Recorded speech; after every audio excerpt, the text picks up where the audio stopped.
Welcome to the Wingfoil Gear Guide. In this episode, I look at hydrofoils in detail. I'll look at some foil principles and physics to give you a foundation. I'll look at all parts of a hydrofoil with tips for what gear choices might suit you. This video includes chapters, so you can jump to the section you're interested in. Let's begin with some basics of wing shape. It's well worth understanding the effect of aspect ratio. Aspect ratio is basically how much bigger the wingspan is compared to the chord of the wing. It's wingspan divided by mean chord.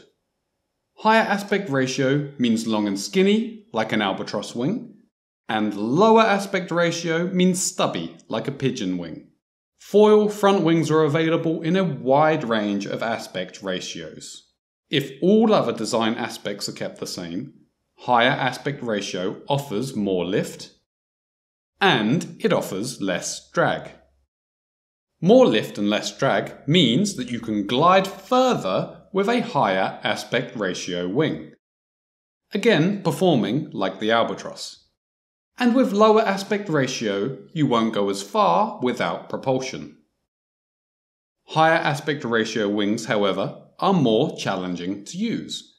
You can see why by looking at how lift changes as you weight shift back and forth, changing your angle of attack. With a higher aspect ratio wing, lift increases more sharply as you weight shift back, and you reach stall angle sooner. With a lower aspect ratio wing, lift changes more gradually as you increase angle of attack, and you hit stall angle later. This gradual change from the lower aspect ratio wing is great for beginner foilers. Beginners struggle to use small, subtle weight shifts and tend to overshift their weight. So it really helps to have a front wing whose lift changes more gradually and doesn't stall as soon.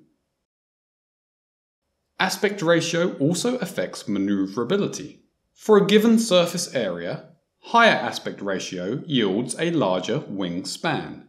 A larger wingspan is harder or slower to roll, whereas lower aspect ratio yields less wingspan, which is faster or easier to roll.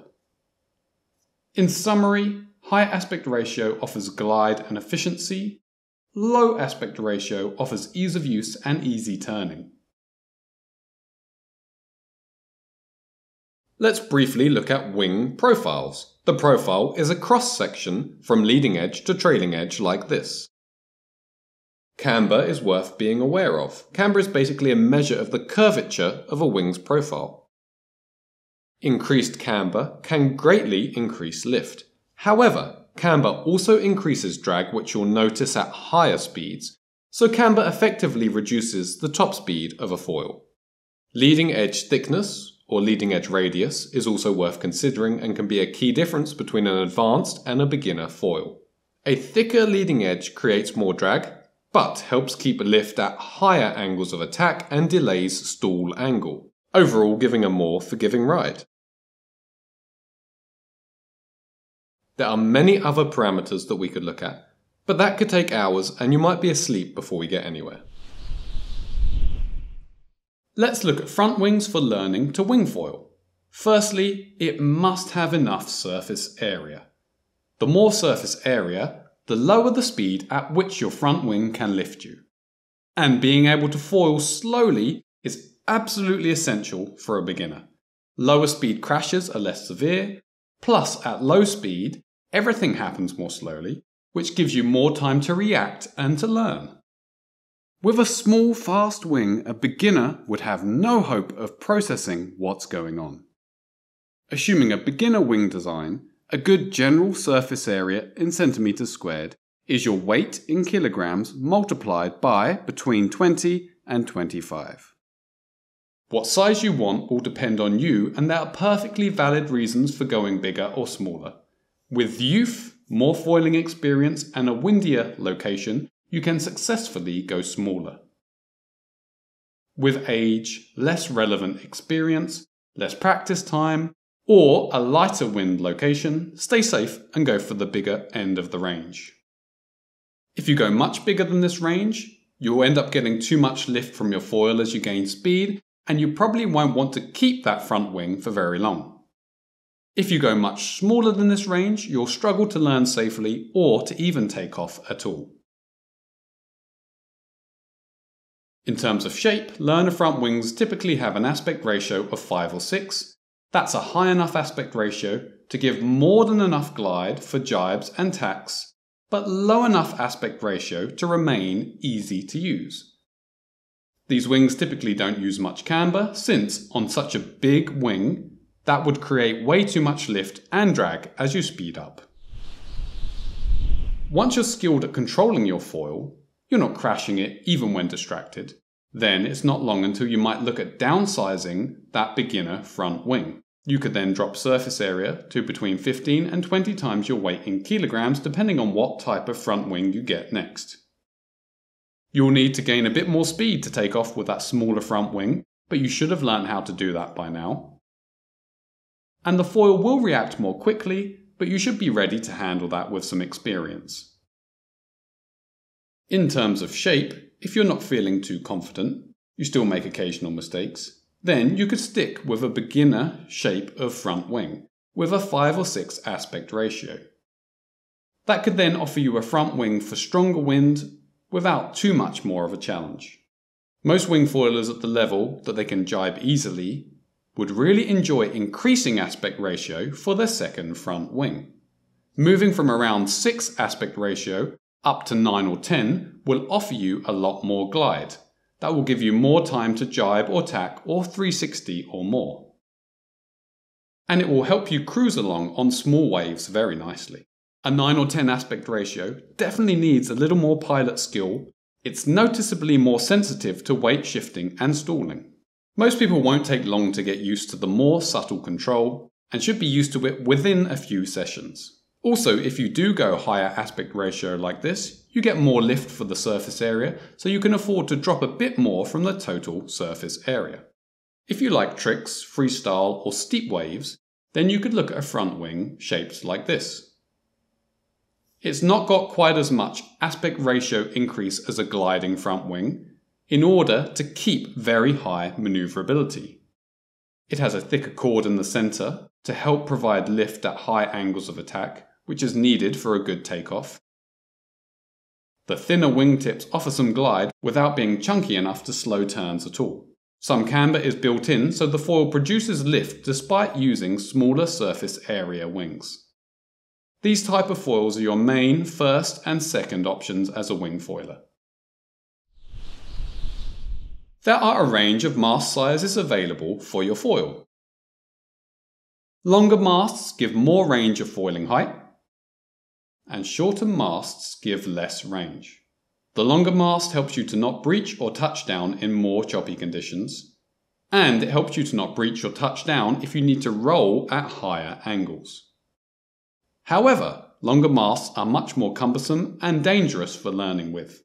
There is further to drop when you breach, plus if the foil hits you, it can do a lot more damage with a long mast.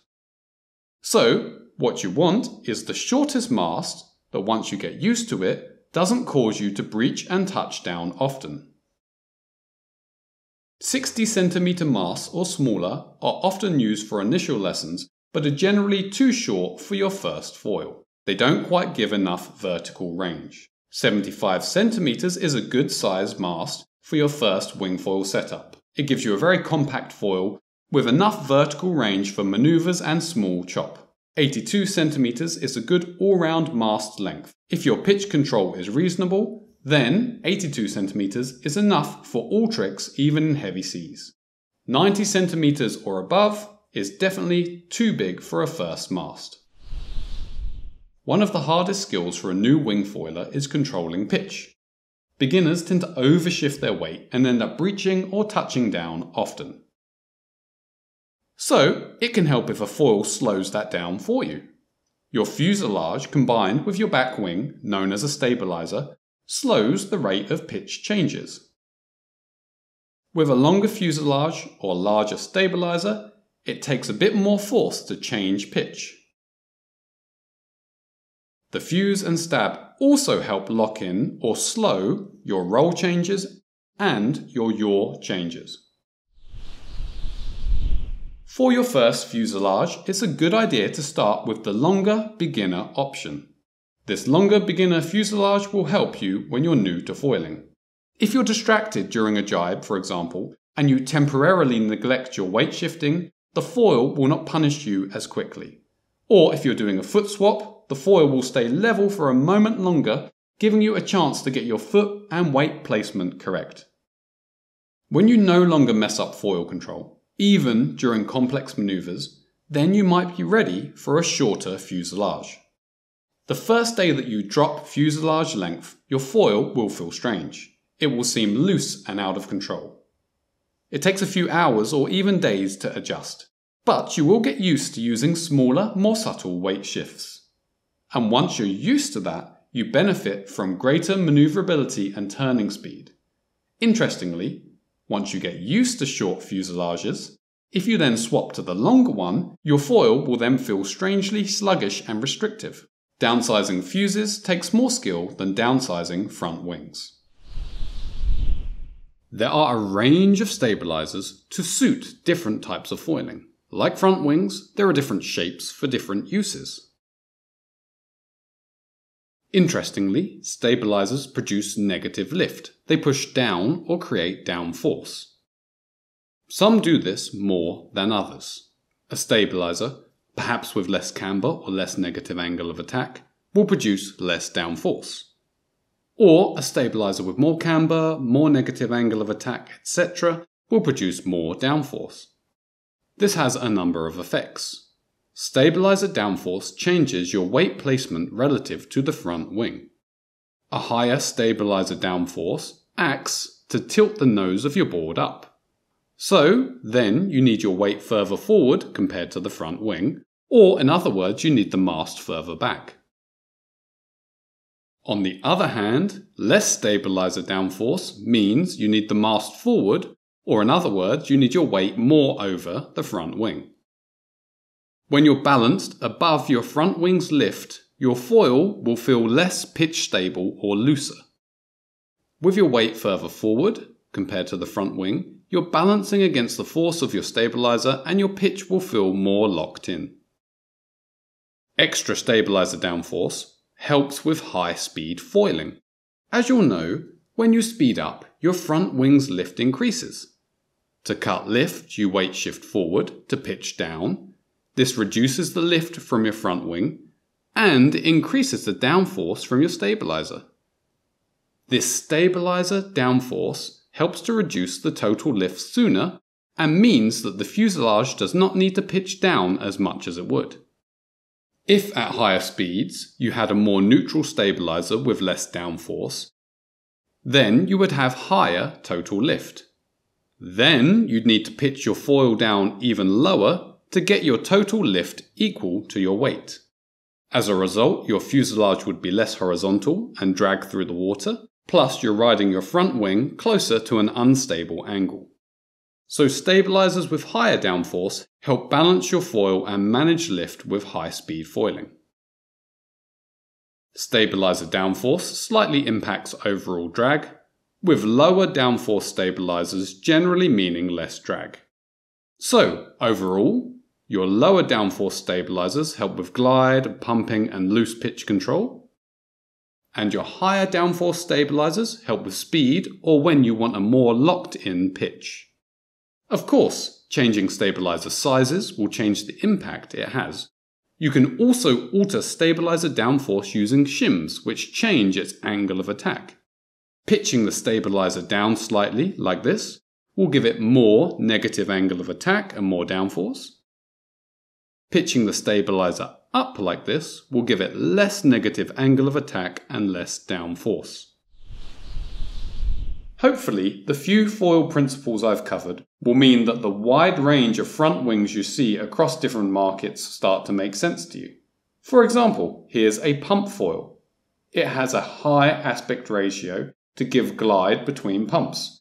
It also has a high surface area and some camber so that it can lift you even when ridden at low speed. Here's another high aspect ratio foil, this time for downwinding. Compared to the last foil, it's even higher aspect ratio for further glide.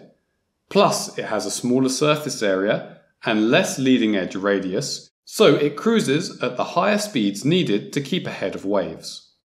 Or here's a racing foil. It has a low surface area to cut the huge lift you get at speed, and a very slim leading edge radius, which means it can reach higher speeds, but requires more skill to control. I hope this video helps you find the right foil. If you have any questions at all, please feel free to ask in the comments section.